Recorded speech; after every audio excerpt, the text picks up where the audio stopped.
Everybody loves this reading from the Gita. It's like we read this reading and we can exhale. We don't have to be perfect after all. But it starts. The whole power. If this reading starts with these powerful words. I was just telling some people in the minister's room that I was up in Seattle a few weeks ago giving a seminar, and they have a very different sound system. And it was in my right ear, and it just works very differently. And every time the sound would go out, which it did a lot, I was grabbing my left ear. The video is going to look so bizarre to everybody who sees it. Why is she always grabbing her left ear? But we just reached there to try and fix it. Okay. Anyway, this reading from the Gita that starts, cling to me, clasp me, these very strong words. It's like when Jesus said, and thou shalt love me with all thy heart, mind, soul, and strength. And, it's a lot to do that. It takes a lot of energy. And so we come to the end of the reading here. And, Krishna keeps sort of saying, and if you can't do that, then do this. And that still feels really hard. And if you can't do that, then do this. And he keeps going. And then that very sweet line at the end of the reading. And if in this thy faint heart fails, bring me thy failures. And we all just kind of go, we're so grateful, because everything else in the Gita, we're studying the Gita in a book study class right now, and everything else in the Gita, we have to really work harder. We have to really be good. We have to let go of our egos. We have to serve in the right way. We have to remember that we're not the doer. And Jesus in the Bible, we'll come to it in a couple weeks, Jesus just comes out in 4 words, be ye therefore perfect. It's sort of like, can we please have a break? What about when we can't be perfect here? But the emphasis here has to be on the word bring. It's got to be on the word bring me thy failures. Not don't worry if you fail. Not you get a pass, you don't have to work. Not like that. Yogananda, in his commentary in the Bhagavad Gita on this particular passage, he says, it's so sweet, it's so sympathetic, he says, and so useful in healing the manifold illnesses and suffering of human beings. Isn't that dear? He calls out the meaning of this, but not by standing still and not by doing nothing. The whole act of even bringing our failures to God means that we have turned towards the light. And that is the important line in this reading.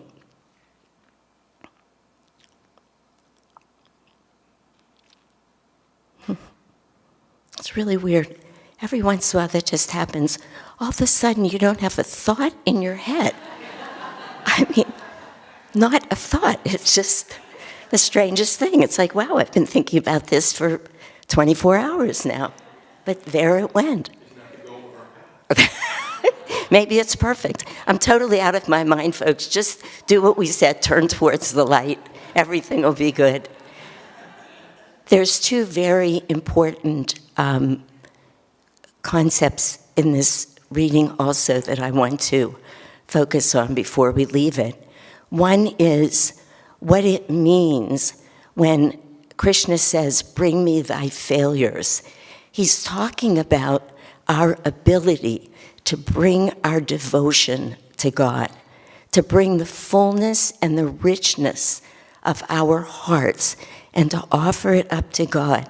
And secondly, that if we're offering whatever we have to God, wherever we are, turning towards God and saying, here I am, then we're being self-honest and we're being self-aware And Krishna has given us the ability to do that. He says it in other places in the Gita, where he says a clod of mud, that we can bring him, even a leaf if we bring it with devotion. These are really throughout the Gita. So it says to us, take note of where you are and be real about it, and know that if you turn to God with it, he's going to love you. There's a chant that we do very often called, I want only thee, Lord.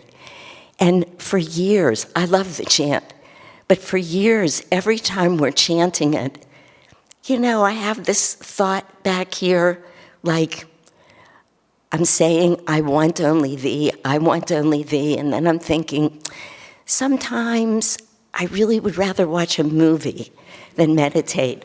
Or, I really do love you, God, and I want mostly thee. Can we change the lines? But I still love reading historical fiction. And I always thought this was my little secret. And then one day I was listening to a talk that Gyandev was giving. And he talked about this very chant. He said, every time we do the chant, there's a little voice in my mind. It's going, liar, liar, pants on fire. It's so sweet. It's like we are who we are, And Swami, when he introduced this chant to everybody, he looked around the room, whoever was in that room at the time, and he said, this can be scary to chant these words. This is what Swami said. He said, but don't be scared. It's important to chant it. He said, it's not just an affirmation. It's our soul's truth. And we have to chant this so that we can raise our consciousness to our soul's consciousness. It was very sweet. So, of course, we want to be moving, we want to be affirming, we want to be changing our consciousness. But we also need to be honest about where we are. And when I look at how that dovetails with the reading from with Swamiji's commentary on this today, where Swamiji says to us, I don't have his exact words, but he says, it takes an act of will to be able to see where you really are and to expose it. It's not that easy, he says in there. We frequently want to hide when we err, when we make a mistake. And the other interesting part of it is that all of those states of consciousness, he talks about light and dark, evil. He says it takes evil to see evil, and evil begets evil. It takes light to see light. There's a story of when Swamiji was out for dinner, and there was a couple sitting there. And Swamiji had one other person with him, plus this couple. When they left the dinner, the other person who was with Swamiji said, I'm so glad to be out of that room. He said the negativity between them was just, the tension was so palpable. And Swamiji said, was it? I didn't even notice it. It takes evil to see evil. But the more we see it, it has an energy of its own. It's not just seeing evil. It's negativity, it's desire, it's being greedy, whatever those things are. They start creating an energy of their own, and we create circumstances in our life that affirms our original thought. So if something goes on and we react positively to it, there's a much better chance that throughout that day, throughout life, our positive inclinations are going to grow. And if we allow ourselves the luxury of reacting negatively to it, then that's what's going to happen. There's a wonderful story in Narayani's book, My Heart Remembers, Swami Kriyananda, about a woman who came to see Swamiji. She was new to the Ananda community, and she felt she was being treated unfairly by a group of people, and she started becoming very critical and very judgmental of these people. And finally, she asked to have an appointment with Swamiji. And he gave her that appointment, and she came in and she was very emotional. And she was just saying, very critical of these people, very judgmental, in a loud voice and with a lot of energy. And finally, Swamiji says to her, "Stop. I will not allow you to speak like that." He said, "You are way too emotional to be talking about who those people are." He said, "You're going to have to get not just control of your emotions, but of your judgment and of your negativity." And she looked at him and just took a breath, and she said to him, "You're absolutely right, Swamiji. I'm sorry." And then he looked at her, and in a very different way, he said to her, "I'm always praying for you." And she just burst out crying and left in a very different way than when she came in. And when Narayani spoke to Swamiji about it, and she said to him, she was really able to open and hear you. And just think about how hard that is.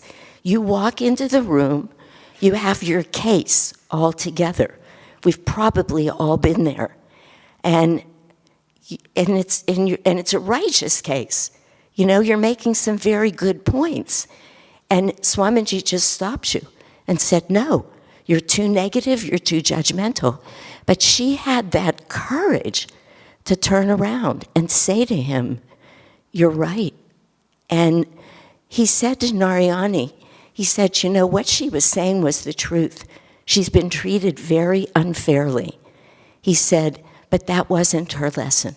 Her lesson was to look at her own negativity and at her own judgmentalness." Very interesting. If he had let her go, then that which Swamiji would refer to as evil in this reading, but that negativity and judgmentalness would just build on itself.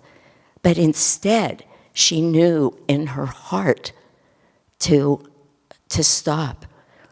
There's another wonderful story that I just heard recently that's so relevant to this reading today. And it's from the Indian scripture, from the Srimad Bhagavatam. And it's about a man whose name is, I think it's Ajamila. That's what I think his name is. And this story's way too long for me to tell you, but the ending of it is so important, so I'll make it brief. He was born a Brahmin in India, and he lived a very chaste life, and he had a lovely wife who was living the teachings with him, and he was living a good life. And one day he went out for a walk, and he came upon some people who were drunk and who were interacting with each other in not the most scrupulous ways, but they were having fun, or so they thought. And all of a sudden, it looked to him like that was so much fun. So he stopped and he watched it. And the more he watched it, the more drawn into it he became. Just that quickly, out of where he was in life and into this other way of living, we'll just say. And he left his home, he left his wife, he went and he found a woman who would live a life like that with him, and they had many children, and he became more and more and more unscrupulous in his life, lying, cheating, stealing, just flowing downhill so easily. And he had 10 children, and the 10th child they named Narayana, which is the name of the Lord. And he was very taken with this child. And he constantly wanted to be with him and be playing with him. And Narayana, come and do this with me. Narayana, come and do that. Frequently throughout his life, just over and over, calling this son to him. And one day, when he was a much older man, he looked down the road and he sees messengers of Yama, the god of death, coming. And he yelled out, "Narayana, Narayana, where are you? Come, I need you now," with great force. And in that instant, the messengers of God, called the Vishnadutas, I think it is, appear, and they intercede. And the end of the story is that they save him from death, and he's given the opportunity to turn his life around. And that story is so important because it says to us, whenever we can raise our energy and call on God, when we can offer everything to God, whatever it is, just like the reading in the Gita says, it doesn't matter what it is. He had lived his whole life in a different way, but keeping the name of God there through the love of his son, and at that last moment, calling on God. It's remarkable to me how much time we spend in life holding on to the way that we want to be, even when it's not in our best interest, when all that these great beings are waiting for is the smallest opportunity to enter our lives. I heard a really funny story recently from one of the ministers from Ananda Village who went to New York to do a satsang and to show the movie Finding Happiness. This was some years ago. We're actually about to show it again this next week, but this was years ago when it was first out. And after the movie was shown, there was a woman there at this satsang, at this gathering, who spent 30 minutes fighting with this minister, trying to say, this is impossible. And he sort of said, but it's a movie of a place that really exists. She was like, no, this just can't happen. We're so wed to our ideas. Swamiji says in the reading, what an act of will it takes to hold our errors up to the light, up for the light of purification. And yet we just keep finding ways to stay where we are. They can be so very subtle. And then this beautiful, beautiful story that I just told, where through just saying the name of God, no matter what else has happened. Because you notice in this reading from the Gita, it doesn't say anywhere where you need to be. It doesn't say you need to have made it to any particular place on your spiritual path. It says, come to me where you are. That's the beauty of the self-honesty. When we can find that courage to go in front of God, to offer him in prayer, in pronams at our altar, anything that we can do, and say, here I am. This is where I am. But like the end of this story, we keep turning towards the light. The most important ingredient on our spiritual path and for our spiritual success is turning towards God over and over and over. It doesn't matter where we are now. We have to invite God in. Even if we're, Divine Mother, how would you like to read this historical fiction with me right now? Come on, we're going to a movie. Whatever we're doing, it can be worse than that. Ask God to go with you. You know what? He already knows. We can't hide. He knows everything about us. But it's in our offering it up that we reach these goals. Darkness has a life and a power of its own, and it will draw you in. But as long as we keep turning back and back and back, then we're going to receive God's grace. then we're going to make it to that goal, ultimately, of spiritual freedom. Because just like what happened with Ajamila, just what happened in that story, that whole life that he lived, but he remembered to call on God. And God's heart opens. He's just there waiting for us to do it. So whatever you're doing in your life, drop the embarrassment, drop the shame, drop the fear. Here I am. This is me right now, and I want you to be with me. I'll accept nothing less than to have you by my side under all circumstances, and so he will be.